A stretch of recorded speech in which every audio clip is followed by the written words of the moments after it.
Hi, it's Shanti Outry. Great things are happening in the 1 Minute Kitchen.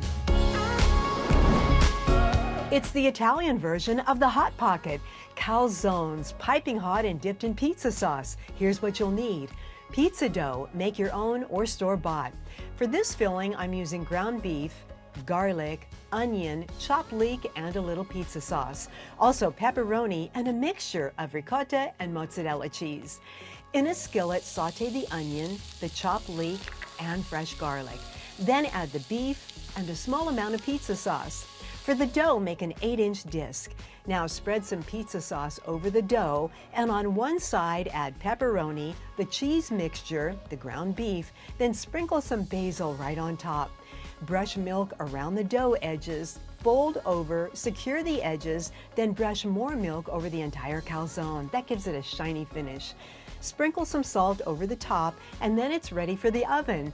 Bake until golden brown, and then slice, dunk, and devour. We'll see you next time on the 1 Minute Kitchen. 1 Minute Kitchen proudly presented by these sponsors.